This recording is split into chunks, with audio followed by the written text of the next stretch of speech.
Good evening, everyone. Spaceman here, coming to you from my kitchen, late on a Friday night, Friday the 13th, to be more specific. And I'm smoking my Savinelli Rossi Luca 8111EX double stack straight billiard. See if you can say that one 3 times real fast. Anyway, smoking one of my favorite English blends.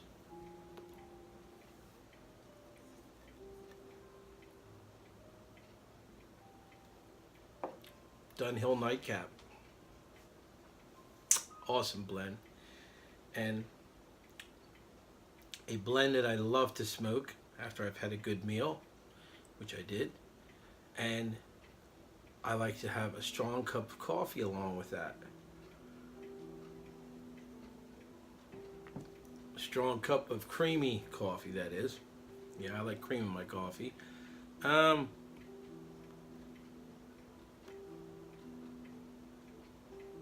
Nightcap is a very full-bodied tobacco. It's English, consisting of Latakia, Virginia, Perique, and Oriental tobaccos. It's a tobacco I wouldn't suggest smoking on an empty stomach. It's good after a meal, and it's usually good at night. Hence, it lives up to its name, Nightcap. Can be relaxing.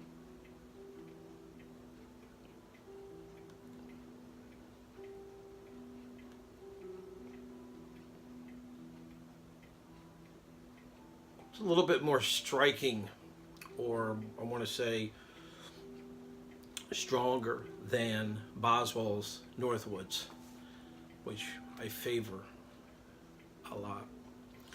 But Nightcap is an old favorite that goes back with me to, I want to say probably the late 90s, or maybe I'm wrong about that. It could be It could be somewhere in the 2000s. Now that I'm thinking of it, it's a good possibility that the first time I actually smoked this blend was probably 2010. I don't know why I thought of 98, but it's been a while. But I'm thinking about a pipe that I purchased around 2008. And it could be 2008 too, but it's somewhere in that area, 2008, 2010. So, I mean, I've had 7 years experience with this blend, at least 7 years. And I bought a pipe especially dedicated to Englishes at that time. And this was one of the blends that I smoked. And I remember it well. I remember sitting on my front stoop out in New Jersey at night, under the stars, smoking some Nightcap. Anyway, it can be very creamy, woodsy, earthy.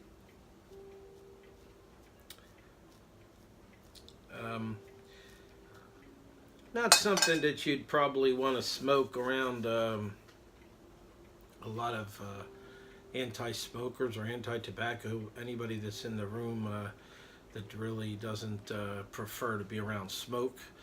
You probably wouldn't want to smoke this around them. You probably would want to smoke a cherry or a peach flavor or a chocolate or vanilla flavor, but because the room notes, I would say, harsh to tolerable, somewhere in that area.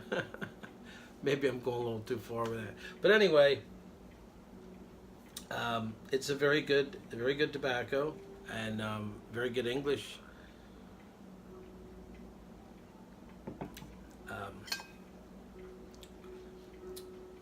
And it's, like I said, it's good after a big meal.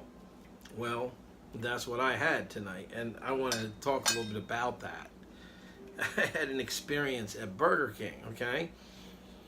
Now, I don't know if any of you know about the Bacon King sandwich they offer.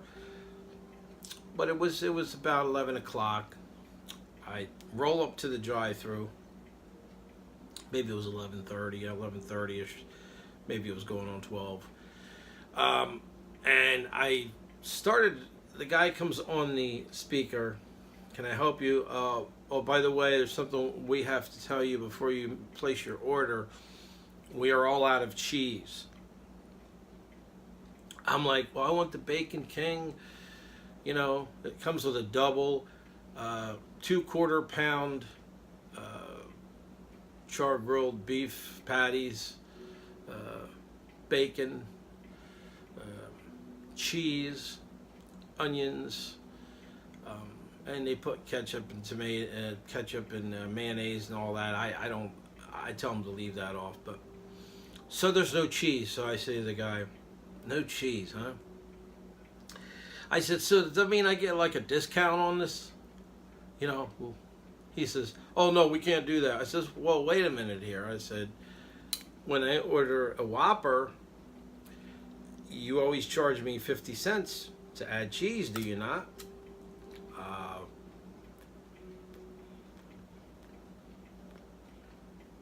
He's like, yes, we do, but we can't do it the other way around. I'm like, well, that's not fair.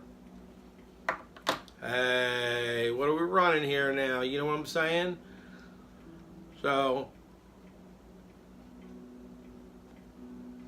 you're out of cheese. You can't put cheese on my Bacon King, and yet you're going to charge me the same amount of money because the Bacon King does come with cheese. It's not like the Whopper where you have to add cheese and pay 50 cents. So, I ran the squeaky wheel a few minutes and I got the greasing. He basically, I asked him, hey, can you do something else? Can you put a little bit extra bacon on it? He's like, sure, why not? We'll do it. So he put a little bit extra bacon on, right?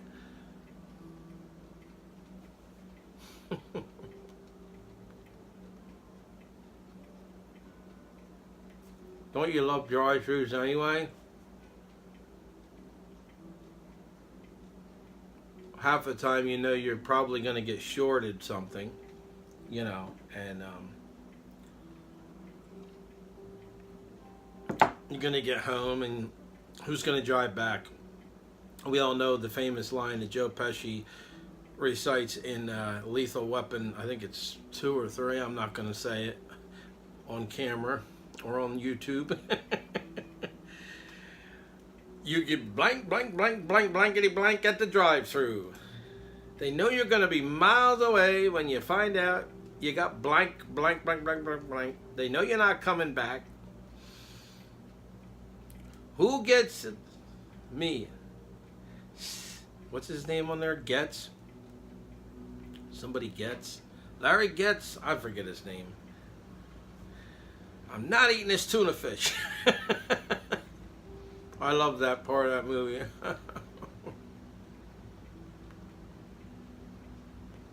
So, Danny Glover and Mel Gibson tell him to shut up and eat your food. Shut up and eat your tuna fish sandwich or whatever. I can actually do a better Joe Pesci impersonation than that, but I'd rather not get into it right now. If I can't say the whole thing, I'm not going to do it, so we'll save that for some other video. Anyway, nightcap. It's a relaxing night. Oh, and I got a little package today, so almost forgot. And you know what's weird? I get this package in the mail. It's from Pipes and Cigars, and I can't remember what I ordered. What's in this thing? Go figure, right? I know it can't be anything big. It's got to be a small order. So let's see what I got here. I think I might have an idea of what it is. Let's see what we got here. Uh-huh. Yep. Just as I kind of thought.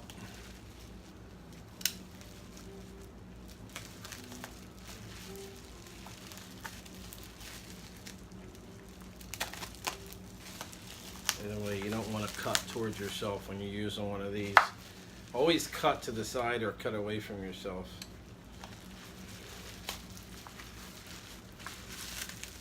So what do you know? Look at what it is. Deja vu. It's 2 tins of Nightcap. Compliments of pipes and cigars. And boy, now I remember, boy, did I get a good deal on this. I think it was on sale, and since I only ordered 2, I paid a very low shipping rate of like $3 plus the sale, and I think it averaged out to something like $9 a tin or 8 something, up in the high 8.99, 9, I don't know, but that's very good for Dunhill Nightcap, because evidently, as we all know, everybody's been saying Dunhill is pulling its tobacco from the United States. They don't have an importer right now, so that not good. That not be good at all.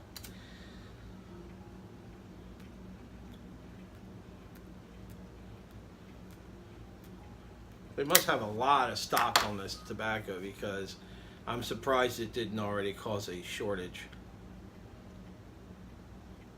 So it'll be a 1.76 ounce tin, 50 gram, overseas. We're the only ones that never converted to the metric system, and I'm happy about that. Because the metric system just, I mean, I remember my science teacher in 7th grade trying to explain to us how simple the metric system is. This is so much better than, you know, the regular system of everything. So much better. Everything's in tens. 10 centimeters is, or 10 millimeters is 1 centimeter. I don't even really remember. Simple? Yeah. Tell me about that, okay? Tell me about simple. Tell me about 10 centimeters. I can't picture how big 10 centimeters is. You tell me about 6 inches, I can say, okay, it's like that. Tell me about a foot, I can say it's about like that. It's a whole new world. And remember the speedometers? When they were first, you know, trying to phase in the metric system a little bit on us for the digital speedometers. And a buddy of mine had just bought a brand new Cadillac Eldorado, and he's going over the Wall Whitman Bridge into Philly, and he looks down at his speedometer, and I think it said something like 180 miles an hour, or 100 miles, and he had it on metric, and he's like freaking out. So anyway, so much for the metric system. And I'm going to have a good smoke here with this Nightcap. And you all have a good evening. Enjoy your Friday the 13th and your weekend. I will catch you in the next video. Cheers.